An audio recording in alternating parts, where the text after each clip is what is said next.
Trading the foreign exchange market carries high risk and may not be suitable for all investors. Trading on margin, utilizing leverage can carry an even higher level of risk that can lead to a complete loss of investment funds. So before deciding to trade the foreign exchange market or using any of our software alert products, you should carefully and diligently consider your personal investment objectives, level of experience, and risk tolerance.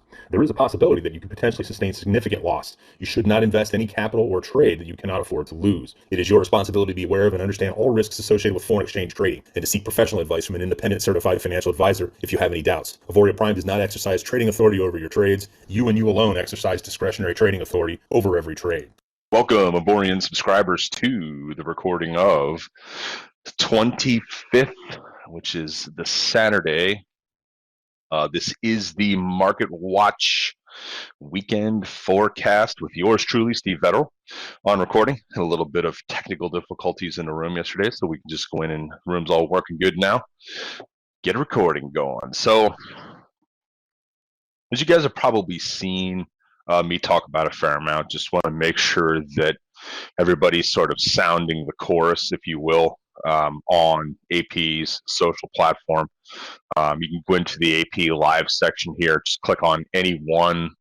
At the bare minimum, everybody that is on your team and all of your focuses should be on at least watching your developers calls each week, right? I think as the developers get more integrated and the platform is in really good shape as far as ironing out more of some of the issues that we've had, everybody's going to start posting more on it. So I'm pretty active on the platform. You can just click on Market Watch here. If you want to see or join the room, click the button, obviously, on either a Tuesday or Saturday. I host these calls at 10 a.m. Pacific time on Tuesday and Saturday. So the recordings for them, which are still up on the channels, but I like how it's easily accessible here, either the midweek strategy call or the Saturday call. Just click on that to see the recordings from it. If you want, you can actually just use this drop down here and see all of the different recordings from any of them. So it's a great way to sort of have a nice little catalog library of listening to me drone on each week. So with that being said, let's get into the calendar, and this is for the 26th of August. Notice we are coming towards the end of Q3, so keep that in mind. Thursday is the last day of Q3. Essentially, Friday, the 1st of October, begins Q4. Why is this important? I've talked about this a lot.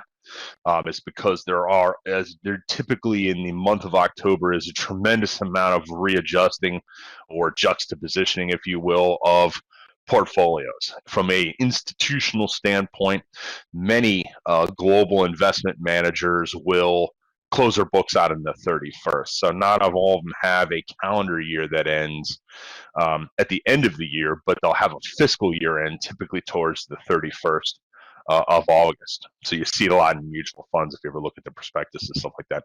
Why is this important? So just like any big event that takes place that could increase volatility, we're seeing problems from a lot of the real estate companies coming out of China, right?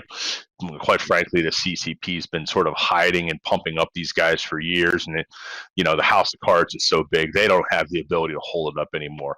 Do I think that, with much I've posted on Twitter and talked about the last few weeks, do I think that's going to affect or spill over into currencies? And the answer is I don't know. Okay. It, at least from the standpoint of starting, sort of like how a tidal wave in the ocean sort of reverberates out into the ocean floor, and then in some cases makes it to landfall. I don't know how far or powerful, if any, those waves are going to be, but I could tell you, if the Chinese currency renminbi was not tagged or pegged to the US dollar, we would see some serious volatility in their currency. So this is sort of the argument a lot of the Keynesians and a lot of the macro folks believe that it should be unpegged. So with that being said, just looking at the big picture of everything as far as the US, U.S. government now runs essentially the largest budget deficit as a percentage of GDP in the country's history. So, in what is being defined as peacetime, which is the current climate, trade deficit is also expanding aggressively. So inflation is roaring and will not reverse if proposed spending bills that all our knuckleheads in DC are doing pass. So whether it's 1 trillion, 3.5 trillion, whatever, I don't know what's going to pass. I don't think really anybody does. Unfortunately, probably most of the people as our representatives don't know that either. The problem is with additional cash, if you will, infused into whatever sector, it's going to continue to push prices up, which has a ultimate goal in many of these things, in my opinion, of devaluing the dollar. Does that mean it's going to happen next week, next month? I don't know the answers to those questions, but the case is getting stronger, if you will.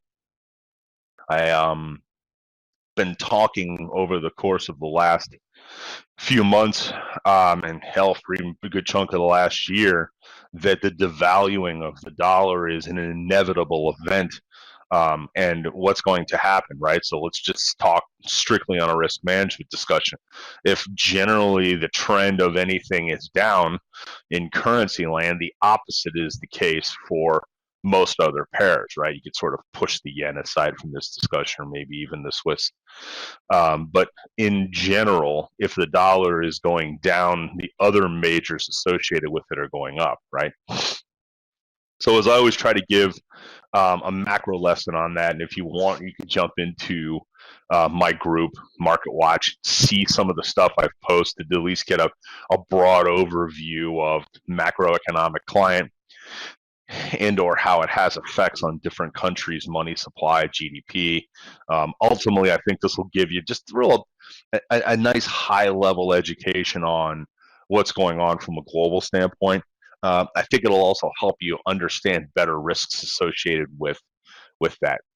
One thing I failed to show that I think is really critical on risk management is I have a piece up there that breaks down all the different types of risk, which is one of the few things I have always recommended to students to print off and take a closer look at. I don't have the tab open anymore, but I've shown the piece a bunch, and it can be downloaded from the channel. So just going through the news tomorrow, Monday the 27th. Just understand that Governor Bailey speaking, this could have effects on GDP, could have effects on all kinds of things, including the dollar. If in fact, we've got essentially conversations going on from his standpoint in terms of Bank of England, and then Chairman Powell speaking, but only to a panel of a central and ECB forum that's going on. Doesn't mean that my biggest concern from a risk management standpoint doesn't exist in this. It just means that typically you have a fairly canned speech that the marketplace has already gotten, right? The always problem and ever-present concern in these things is that Q&A or some sort of comment comes out of any central bank, right? Any of the participants in executive decisions in these big, powerful groups can send the marketplace, especially currencies, off into a total tailspin, especially when things get quite bubblicious in a lot of different areas, including equities. So on Thursday, bank holiday, do note, at least from a Aussie, New Zealand, we've got a bunch of time changes going on next week. So I know that you're going to want to take a closer look to make sure the software, especially something like Neo, is dialed into the time shift that's gone on. So there's a couple of videos out there that Fernando and the team have put together as far as time shift. So make sure you maybe revisit that. I'm also going to make a note of that because I don't know whether or not that's going to affect Neo. So there's sort of an alert if in fact that is true. Some Canadian events on Friday. Do note that these are Pacific times here. We're not synced, but my time zone is Pacific, so you're going to want to sync your times to whatever your time zone is. Don't pay attention to my times, so that's why I don't really note the times, just the day. ISM manufacturing comes out on Friday. So with that being said, let's jump into some quick chart review. For those trading equities, stretch this out a little bit. We had a huge gap down. There's a whole variety of reasons. Most of this was just tied to China. Since then, we have had a bounce back up. Now, we have not been one time framing up. We only did that for 2 days, as you can see here, barely even arguing that it is that. And the problem with this is not something that's predictable. I mean, I can't say where equities are going to be at this point. So regardless of what you trade in any of these brokers with the MT4 or have, some sort of arrow-based Tristan system interlaced with some sort of live system or demo, this is, in my opinion, by far the first place one needs to do their long-term research.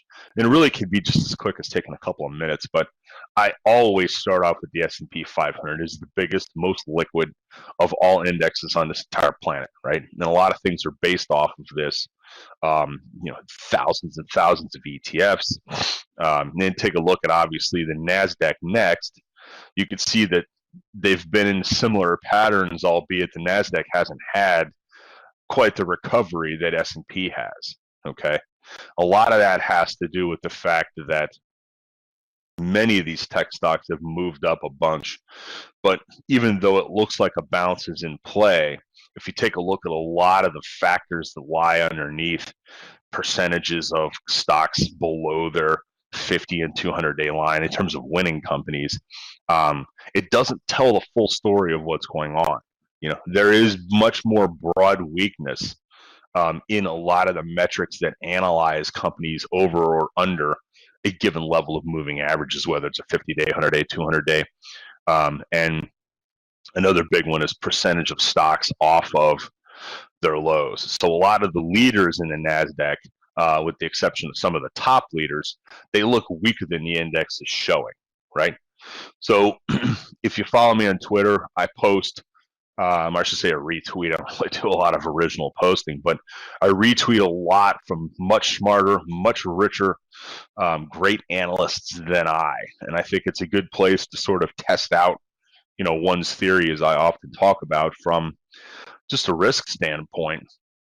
You get to see where everybody is, and if everybody's in one side of the boat, you can bet that's already priced into the market. You want to pay attention to some other kinds of things happening, right?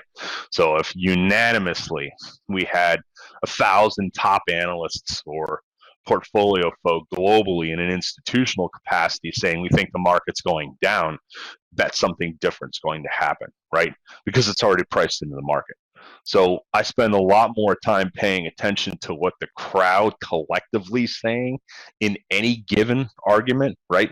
Whether it be policy, whether it be pandemic, whether it be, earnings, which ultimately drive growth, or companies, just, the ability to generate revenues, and or in Forex land, I think, much of this more dictated by movements in money supply and, obviously policy by countries and changes in currency devaluations. So, but I've noticed a lot more subscribers starting to trade index-based instruments, if you will, inside their brokerage account. So I've kind of somewhat shifted a little bit in just weak analysis because I'm much more of an equities and futures expert than I am Forex. Even though I've gotten a ton better in the last few years, I still think my best practices lie in just analyzing the indexes. So take that for what you will. That is S&P, NASDAQ. Hard to give direction on either of these this week because there's a number of factors in terms of variables of risk that are sort of circling around. It's almost like you're feeling calm in a lake, um, but there's a bunch of gators starting to come off the side banks, right? So I guess that's probably an appropriate joke now since I'm moving to Florida. Got to be much more aware of the gators when you're running around winter dog. But the IEF of note last week, and again, we're just looking at daily charts. So this is a 7 to 10 year iShares ETF. It's super liquid. It's one of the biggest, most tracked ones as far as credit markets and bond in the world. We've broken down from this area. And the same thing could be said for the longer term bond analysis too. Let me get this out of the way. Right? We've broken down not in this particular group, because essentially our ultimate bottom is, but we've had enough moves the opposite direction fairly quickly. I think it's certainly to take note of, right? I'll talk more about this as I get deeper into this. I actually have a credit call with a good friend on Monday who runs a big credit desk for Barclays in New York. So I'm going to see what he has to kind of say about what's going on as far as the tides turning in the credit markets, but certainly something brewing, and who knows? I mean, I could be dead wrong on all this stuff. And it could be more related to just, repositioning portfolios into the end of Q3, beginning Q4. DAX, notably, big base it bounced off of, very similar chart to the S&P 500. If you take a look at the All 600 index, very similar. Dollar. Now, let's see if I can reset the scale. I always like looking at the sort of grand scheme of things. So let's start off with a weekly, actually. So we're looking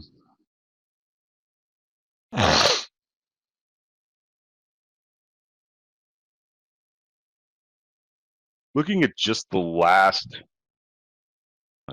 2 years, a little bit more. Let's just look at. Here's the thing I always want to try to illustrate. And if you're looking back at this patch here, and this was between the 22nd of January of 18 and the springtime of 2018, we've had a lot of the dollar that actually bounced off of support at these areas, essentially the low 88 area. Ultimately, I think that is the final bastion, if it's going to hold, of support. So between this whole 90 area and that low 88 area is our support. I think just depending upon geopolitical events, depending upon whether or not all these boneheads in DC can get some sort of stimulus package and or whatever tagline that they decide to put on the bill, ultimately get that passed, I think that's going to have a good devaluing effect on the dollar. Will we finally break through this low? Which more than likely we'd zipper down to a much faster, in which case all the other currencies, at least in terms of the big majors, are going to be lifting globally. I've been talking a lot about this, but the more I look at this, the more I just don't know where we're going, right?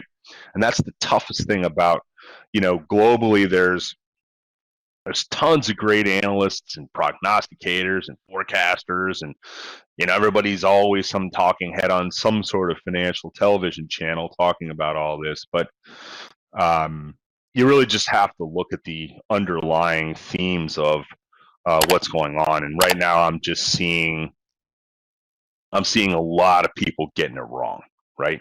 I don't want to be one of those guys. I've typically gotten it right over the last couple of decades, at least in terms of broad themes playing out, but this is just getting more muddy. At the end of the day, any country's currency's value is typically based upon the underlying debt levels of the country, of which we're approaching some absolutely epic levels in this country. And currently, given the considerably more dire climate than almost all other currencies, it still is a safe haven or a reserve currency, right?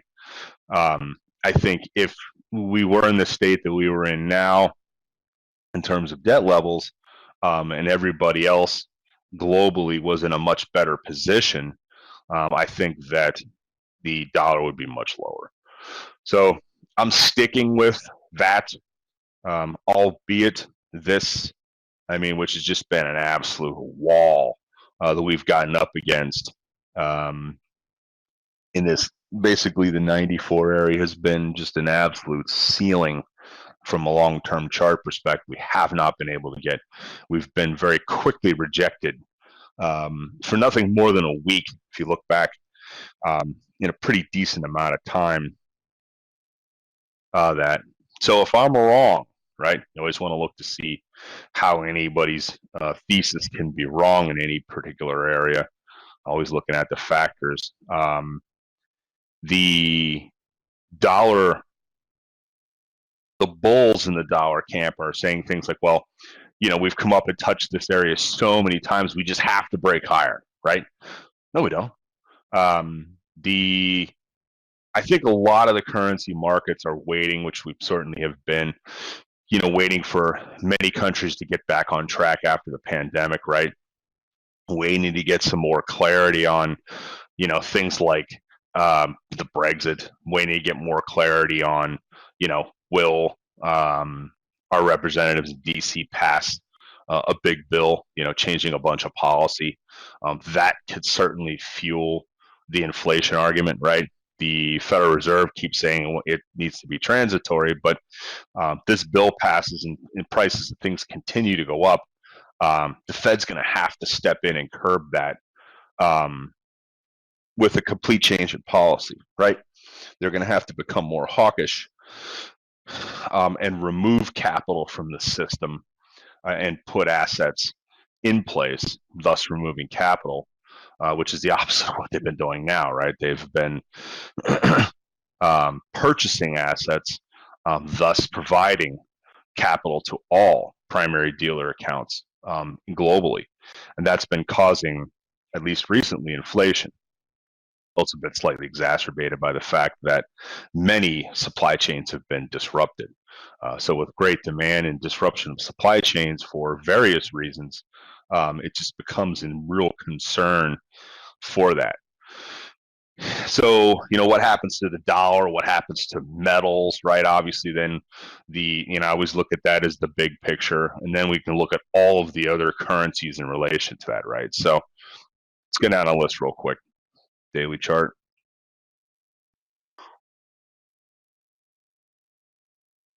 This whole 1700 area on the euro, 1.17, it's the edge of the cliff. We go over to the pound,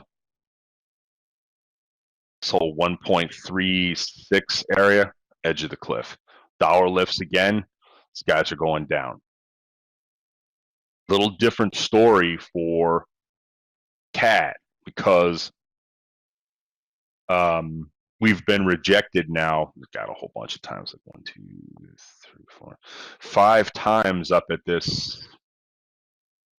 Yeah, 5 times up at this whole, just under the 29 level, a whole bunch of times. And obviously, this completely corresponds or is completely inversely correlated with a lot of the other majors that we were looking at as far as charts, but it doesn't offer any reasons other than the dollar rallying, obviously, to push us up to those levels. So, and I just don't see it happening. Again, it could be wrong. Still inside of a tight range, USD JPY. Let's take a look at the Swiss from a daily chart perspective. See kind of what's going on here as well. Aussie USD. I'm not going to spend a lot of time on this because, you know, you guys I think are becoming real smart at seeing a lot of this technically and knowing where the areas to, you know, sort of play and the areas to be cautious or sit on your hands. Just remember here's CAD CHF. Get a lot of questions on this. Do note that if you haven't heard any of my presentations, A lot of the developers have turned off CAD pairs just because the volatility hasn't been that predictable. CAD JPY still inside a tight range. A lot of these charts, the common theme here is they're all coiling. Euro GBP, this thing's gotten really tight. Euro JPY. GBP CAD, this is the NEO currency. Still inside a real tight defined range.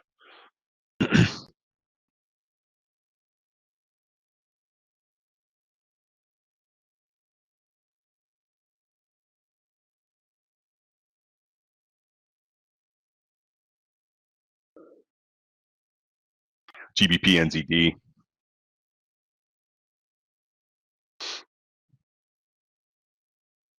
One support breaks, now becomes resistance, right? So if you never believed that, here's a perfect example.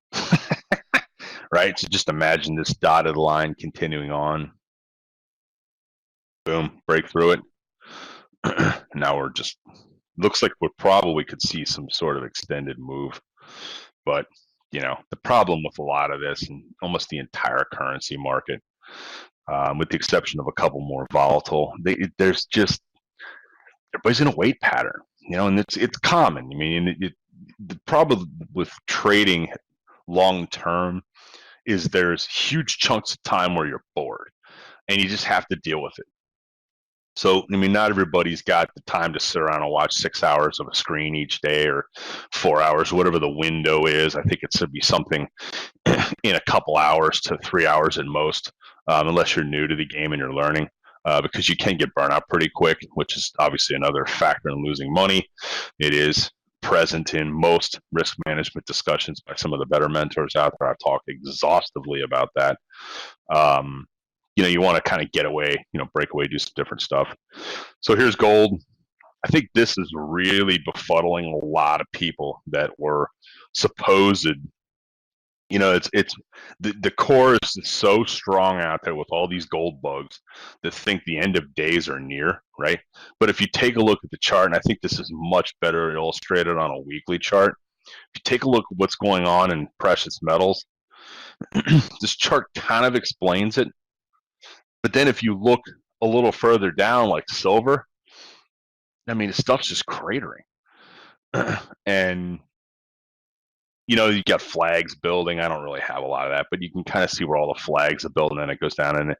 But boom, I mean, anything that happens in terms of inflation, it just comes in and gets crushed. I mean, it really looks to me like this is going to go back down and test this whole 1680 area an ounce. And I don't know that I'd be a buyer down here again. I really don't. I think it could crash through and surprise a lot of people and get out ultimately, which I think a real support is. You can see this right here from just a quick rejection off this from a weekly chart standpoint, right at this 1450-ish zone per ounce. So, we test a fifth time down, right? And arguably 6 times in this area. It's probably going to crash through it.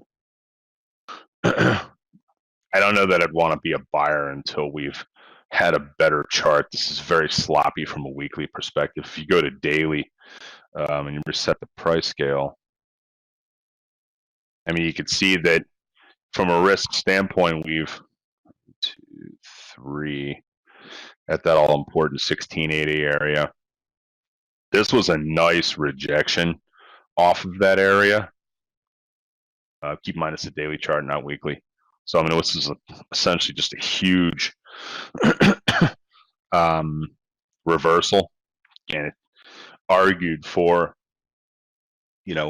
somebody or some buddies are down here defending other time frame players. And it was an argument that we got to spend more time building more of a base because of the fact there is pretty serious defense of this level. Right? So you just know that ultimately at the end of the day, where the big institutions are executing in volume, right? Order flow, talk a lot about market profile in this area. ultimately, that is the most important thing to understand. If you can get good data that can be aggregated correctly, I don't care what you're trading, right? It's the most important tell of anything technically analysis oriented, right? Where are the big institutions, or what's commonly referred to as the other time frame players, OTF, or OTP, the other time frame players? Some people call it different things, but it doesn't really matter. I mean, the key is what are the institutions doing? You know, if there's one that's defending, or a whole group of them, it's a bunch of hedge funds or mutual, whoever it is, it doesn't matter. The key thing is you want to aggregate with good data what they execute, and where you can put that together. And this is where I talk a lot about these market profile charts. But you don't really need these blue lines to kind of tell you, hey, you know, there's been some defense of this area. Remember, we're just looking at a gold chart, but everything I talk about in terms of concepts applies to anything that you can look at a candlestick chart on and just begin basic price action, right? The best traders out there don't need to see that there's a ton of volume here. Or, by the way, on this particular chart, and I think we could probably pull better data in, but if you look at the entire time frame, it's probably best illustrated again on a weekly chart. And you just want to look at the data of what broke us up into this upper balance area. So if you get rid of some of the other, you're going to see this value area low right here has been a pretty solid area of support. We've tested under it, right? Again, this is a weekly chart, so you're looking at a longer term amount of data. But it still is just a couple years back. So if I take the data, the red line's the center point of where all the volume is executed, and then we have the value area low here as well. It's been support.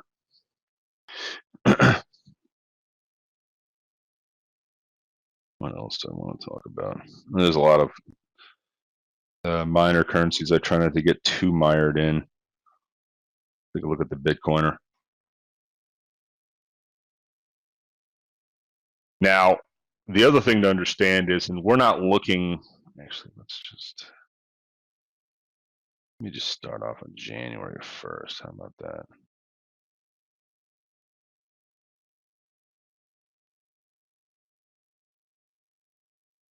The January 1st, 2020. So I've been asked a number of times from a volume perspective. So we're just looking at this weekly chart from a volume perspective. And obviously this is it's probably not the easiest to see that our price scale here. So I try and expand it out a little bit, or down. All of the volume in the aggregate, or the value area, it's all much, much lower on this chart. So from a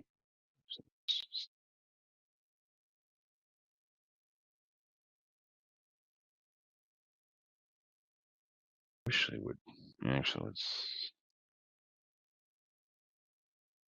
this isn't the easiest to scale a trading view. So I'm always,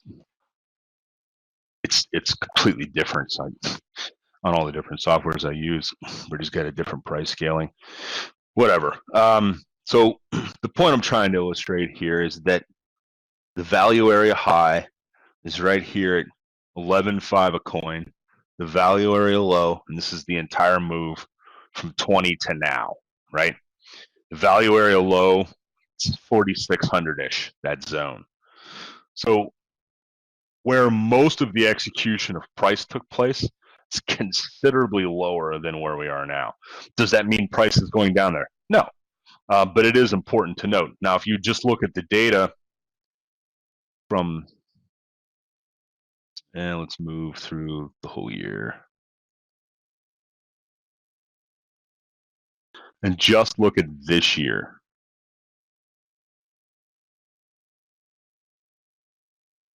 Okay. Still, value area high is 37,000. No surprise, right? what does that correspond with that I've been saying for quite some time? And let's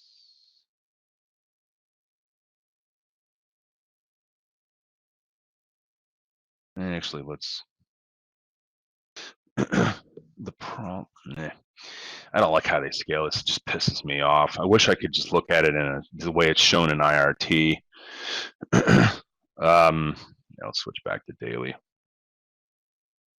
Reset the scale. Problem is, it's very difficult to illustrate, in my opinion, when these candles are so huge. And that's why let's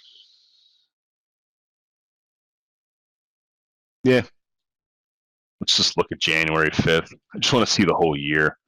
The data set that we're most interested is the data from when we first broke into this upper zone. So we forget about all this data. So I guess I should probably move to the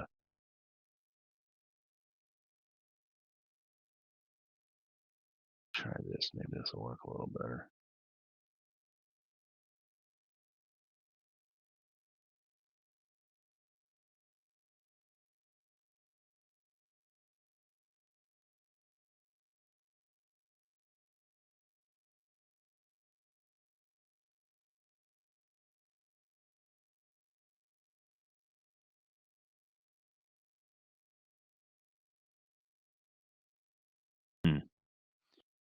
Maybe I just do a custom range instead.